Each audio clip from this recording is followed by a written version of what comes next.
Good morning everybody and welcome back to the channel. Today I want to take you through a full recap of my Hope 2025 Ultra Festival 24-hour solo race. It was one of the most challenging events I've done both physically and mentally, and I want to share with you exactly what happened, what went well, what didn't, and what I'll do differently next year.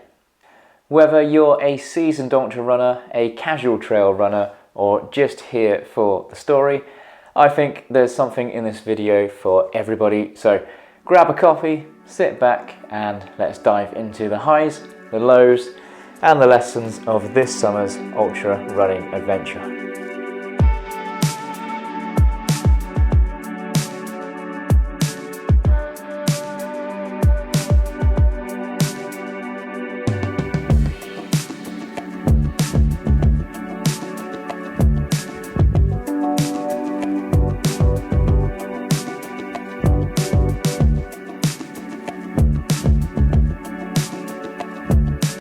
The day started bright and early. It was Saturday morning around 9 AM and mid-July. It was already scorching, around about 25 or 26 degrees. We'd arrived at camp the afternoon before, had a nice time sort of hanging out with my fellow vegan runners, setting up the tent and cheering on the 36-hour guys who started on Friday evening at 9 PM. Fast forward to Saturday morning, Rachel was just about to start her first lap for the 12-hour paired event, and I was on baby watch duty, keeping an eye on our beautiful little daughter while Rachel got going. Honestly, just sort of seeing her start the race, be on that start line, all while recovering over the last few months from the birth, and still being able to push herself and participate this year was just really inspiring. This time last year, she ran the same race and ran 50 miles whilst 5 weeks pregnant. And I can't wait until next year when Aurelia will be around about 15 months old and hopefully tottering around the campsite, cheering all of the runners on as they go past. As I watched the 36-hour and 12-hour guys get going, I reflected on my own race and challenge ahead. My 24-hour solo mission was set to begin in just a few hours, and my goal was simple yet ambitious. Try to beat last year's 100-mile attempt, ideally finishing in better shape, this time without hobbling over the finish line, an absolute mess. And training leading up to this event had been a bit of a balancing act, obviously welcoming our daughter to the world in March, and I picked up a bit of a glute injury that I was recovering from back in, I think it was about January, and it was kind of on and off throughout the early part of the year. Yeah, and basically just kind of squeezing in runs and training, being with my brand new family was just a whole new kind of aspect of training that was just completely different. But generally speaking, it had been a fairly consistent block with just a slightly lower load than last year. The main difference this year that I just wasn't able to squeeze in the double runs and the recovery cycle rides that I did last year. And yeah, in hindsight, I could see that there's just this little extra training. We're only talking about maybe an hour and a half each week. It did seem to have a big impact on my endurance ability over the course of the race. Despite all that though, I had managed some fairly high mileage weeks, topping out at around about sort of 75 miles, and I was getting in some decent 5-hour long runs on the beautiful North Devon coast. Aside from a couple of nagging niggles, my legs felt ready and I was excited to see just how the day would unfold. One of those niggles though was a case of plantar fasciitis, which I'm still working to sort of shake off and recover from now, and we're about 6-7 weeks after the race. Now this foot pain would generally ease off in my long runs after the first sort of 5 miles or so I wasn't really too worried about it, but now on reflection it was probably one of the straws that broke the camel's back later that day. Going into race week, I knew the heat was going to be a major factor this year. Now, unusually for a British summer, we've actually had a really decent run of warm and sunny weather. And yeah, leading up to race day, most of the country was experiencing 30 plus temperatures. So I knew that hydration and pacing were going to be absolutely critical. I was speaking to 36-hour vegan runner Ryan Travers the night before the event, and I told him that I thought we'd see a really interesting race this year. Because of the heat, with runners you'd normally sort of expect to do really well, they're going to suffer in an unusual way or a different way for them, and that even more than usual, this ultra was going to be a war of attrition. How right I would end up being. Now this year the race organisers, GB Ultras, had made a few alterations to the event. The biggest was that the course had been reversed, with a small alteration near the start to improve the flow and reduce sort of confusion with the toilets and the start. Now with the course reversed, most of the first 2 miles would be uphill, and the last 3 miles I knew would generally be kind of rolling downhill. Now I hadn't run the course prior to the event in that direction, but I was expecting it to largely feel pretty much the same as it did last year, kind of like largely rolling, plenty of moments to walk a climb, broken up with a decent sort of stretch of runnable flats and downs. Again, how wrong I was, and more on that in just a moment. Also, at our camp station, I had my aid sort of table, my aid station set up with everything I thought that I might need. I had snacks like flapjacks, trail mix, candy kitten sweets, pasties, salt tablets for keeping on top of that hydration and the electrolytes. I had some spare clothes, a jacket, remembering last year when I froze mid-race without one, a head torch, headphones, and all the other sort of bits and bobs, all there, everything I thought that I would need to keep me going. Now I'd thought about this quite a lot after last year's race and had all this pretty well organised. This small setup was going to be kind of like my lifeline, and yeah, I think this year I had it all well organised. I knew where everything was, and yeah, it was all ready to go. This was largely down to sort of doing a similar exercise to this last year. After the race, I just made loads of notes and reflections and saved them all on my phone. Just little tweaks to my setup and nutrition that I thought would make the race better this year. Yeah, so little changes to the food, things that worked and things that didn't, some gear adjustments, a better pacing strategy. They were all sort of top of mind. My shoes were sorted too. I dialed in the Hoka Mafate X during training. They're really comfortable sort of long ultra shoes. And then the Puma Deviate Nitro 2 was a backup, used them a lot in training. And then as a further backup, I had the Asics Nova Blast as a sort of well-worn, tried and tested fallback. Every detail matters, and the great thing about a Loop race is that you don't have to carry all of this gear with you. You can just leave it at your tent and then pick it up as each lap passes. So with everything prepared, it was time to start. At noon, with the sun baking down, the race officially began. First lap in, and I just reminded myself to take it slow, ease myself into the climbs, and try not to get too excited or caught up with those running a quicker pace. Almost immediately this year, I realised that the course felt completely different in reverse.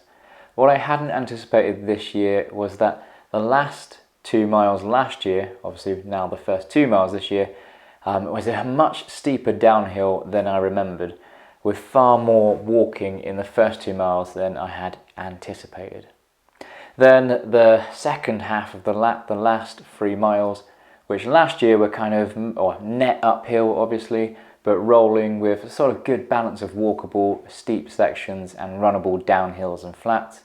This year just seemed almost all runnable downhill, with very few walking sort of breaks.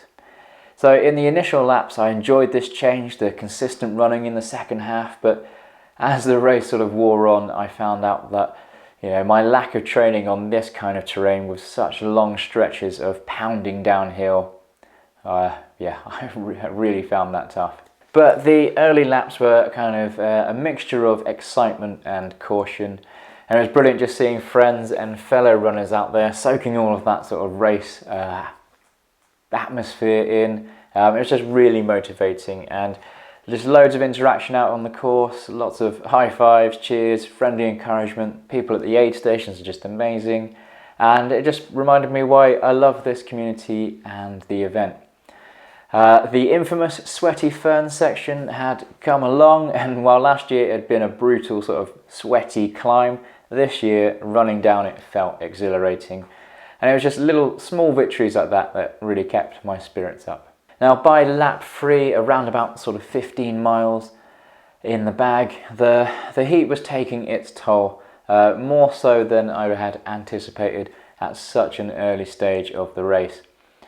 Now my pace was steady. I was averaging about an 11 to 12 and a half minute mile, but my body was feeling the strain even after just a sort of half marathon.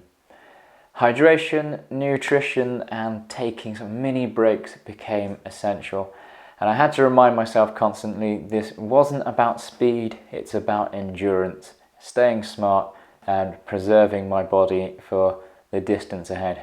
This year though, I think the mental challenge was at least as significant, if not more so. Seeing other runners seemingly kind of like enjoying the heat, looking strong, and watching the miles sort of slowly ticking up on my watch, and just knowing that there was still at least sort of, I don't know, 18, 17 hours to go was just absolutely draining. And I felt a mix of pride and sort of frustration here. I was proud of the progress so far. I was frustrated that the 100-mile goal was just so far out of reach and seemed so far away. And I was often found myself kind of comparing my race to how I felt at that point last year. And I kept thinking that I wasn't suffering this much at this point last year, and my legs weren't as stiff, and this wasn't hurting and that wasn't hurting. And yeah, I was just really sort of in my own head and kind of defeating myself really. And this really sort of brought something out that may sound a little bit silly, but kind of despite all the training, all the weeks and the months of training, all the organisation, all the preparation I put into the event, I hadn't really given much thought to just how tough running 100 miles is, and just how far off it feels when you've got 20 miles or so in your legs. And even when you're closing in on that sort of first first marathon, it still feels like a long way. And I just hadn't given it any thought or any mental preparation at all about what I would do when I was struggling this early on in the race, and how to sort of get my head around the distance and keep putting one foot in front of the other. So it was around about this time that I was also missing my little girl and just wanting to see her smile and have a proper cuddle with her. So it gave me a moment of pause and a reminder of why I push myself, and about what kind of matters the most off the trails and outside of training. My goals and priorities in life have obviously shifted, and in that moment, running 100 miles didn't seem as important to me as being with my little girl. So I have to say, in those laps, like lap 3, 4, 5, I was in a pretty dark place, and I have to just say a massive thank you to Chris Calvert, a vegan runner who had just popped down to support us all that afternoon. And as I completed lap 4, I came past our tent, had a small little pit stop, got the things that I needed to get, and he kindly offered to run the lap with me. And honestly, I think the last lap, lap 3, was probably the toughest and the darkest mentally up to that point. So to have some company, some chat and support for the next 5 miles was just what the doctor ordered. Exactly what I needed. And with that lap complete, we had pretty much hit the marathon mark. We're nearly there, one more to go, which is definitely a big goal, and that really gave me a boost. So thank you so much, Chris. And half a mile into that lap as well, we picked up Bo, who I had the pleasure of running with in May back at the Exmoor Goat Ultra. He was alternating laps with his dad that weekend, and was also great company to have with myself and Chris, and just run alongside him as he sort of stoically takes on the challenging course. He really is a vegan running legend in the making, one to watch out for sure. And around lap 7, I started experimenting with my gear kind of mid-race. I made some little adjustments, changed my shoes, I switched to my hydration vest, I changed socks, kind of just little things like that. Everything to kind of stay comfortable as much as possible and to reduce that friction. Even small things, just like topping up the body glide just to prevent chafing, that kind of seemed really important. I just knew I needed to look after myself a bit. I also started to listen to podcasts to keep my mind occupied, just anything to take my mind off the pain. And I was more aware now that this race had turned into a mental battle, balancing motivation and will to continue, with heat stress and hydration. Mercifully, it had started to get a little bit cooler now. The shade was creeping over the more exposed parts of the course, but despite that, I think the damage had already been done. I began to realise that despite my preparation, this race was just so much tougher than last year. The heat combined with the course reversal made each mile feel much longer, especially those opening 2 miles, which had turned into a mountainously steep and slow climb. Most laps I wouldn't reach the 2 mile mark before about 30 minutes had passed. And I was averaging about an hour for each lap, sometimes a little bit more, sometimes a little bit less, depending on how much time I spent at camp. So that kind of gives you a better idea of what the next 3 miles are like. Fast, mostly downhill, and unrelenting pounding on this year's concrete-like trail surface. Now the quads at this point have really started to take a battering, and counterproductively, to kind of ease that pain of the pounding, I could feel myself braking a lot running downhill, which actually doesn't save the quads, but makes them more tired and more painful. Now on top of this, the plantar fasciitis issue I was carrying into the race, just wasn't easing off at all. I think it was a combination of the hard surface and the 35-40 miles I'd already put on them. It was just beginning to take its toll, and it was making each landing on my left foot more and more painful. Even so, every lap completed was a small victory, and a reminder that progress is incremental and resilience counts more than perfection. And from the marathon mark onwards, I was just telling myself that if I can run a marathon, I can make it to 50 kilometers. If I can make it to 50k, then 35 miles shouldn't be too hard. Then 40, then 50, etc. And I just kept putting one painful foot in front of the other until the lap was done and a new milestone was reached. Reaching the 50-mile mark was bittersweet. On one hand, I'd reached a decent kind of ultra-marathon distance. I'd run for 10 hours straight, something to be proud of for sure. A big achievement for any runner, and a distance that can pretty much get me from one side of my county to the other, which always feels pretty awesome. On the other hand, my legs felt they'd been through 80 miles. I'm sort of thinking back to last year's and comparing how they felt then. I began to realise that pushing beyond this distance increased my risk of injury to about 99%, given that I was already carrying at least one injury and it just wasn't getting any better. Out on the laps as well, I'd also had a fair few near misses, almost eating dirt after tripping over some roots in the forest section, and somehow managing to flick a large rock onto the top of my foot, giving it a good old kick and testing bone against rock to see which would win. Definitely rock. Despite the urge to kind of throw in the towel here, I kind of also felt that pull, that inner drive that I think every ultra runner experiences, to test my limits and just see how far I could go and to what kind of new extent I could push that suffering, and what extreme I could endure. Maybe I could go on, maybe I could manage another step, another mile, another lap. Passing the tent, I took a kind of moment to breathe, hug Aurelia, check in with Rach, and just let myself appreciate and soak in the achievement and the effort so far.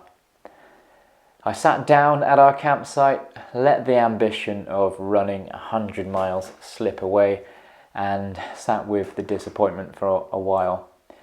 After a few minutes rest, I headed over to the start line where the guys from Plymouth Marjohn's Uni were giving massages to all the runners who needed one. And at this point, I was kind of 50-50 whether or not to go on. Now, if the massage was able to relieve some of the stiffness in my quads and take away a little bit of that pain in my foot, then I thought maybe, just maybe, I might be able to take it to 100 kilometers, and who knows, maybe I could go a little bit further than that. But yeah, what can I say? The massage was amazing. The guys from Marjohn's do a really good job. They were helping everybody all weekend, even through the night. They were, yeah, proper heroes, but I got off that table even stiffer and even more sore than when I had got on it, and realised my race was done. Like, I couldn't take another step without feeling pain in my foot, and could barely bend down to put my shoes back on. Running another lap at that point just felt like a daft idea, especially when I could spend the rest of what remained of the evening holding Aurelia and, yeah, being with my family. So I called it. I was done.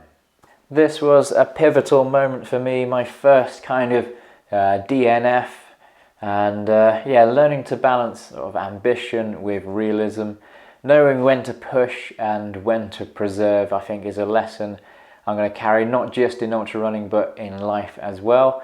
And yeah, sharing this in real time with you is all part of the experience, being honest about both the triumphs and the struggles. Now, as the race came to an end for me, several things became clear. That hydration and heat management were the kind of defining factors of this year's race.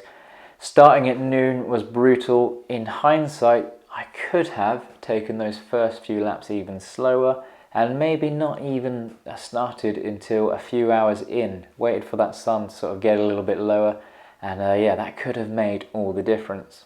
Course familiarity really matters. That was more apparent this year, but even then, the reversed course just added a bit of unpredictability that tested my pacing strategies.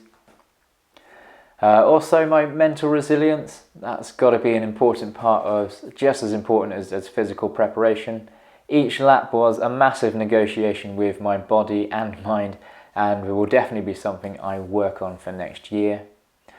But the community sport just cannot be underestimated. Seeing friends out there, fellow vegan runners at the camp, and yeah, having my family cheering me along the way just made the journey more bearable. And not just bearable really, but yeah, joyful. And it's something that's really special about this event.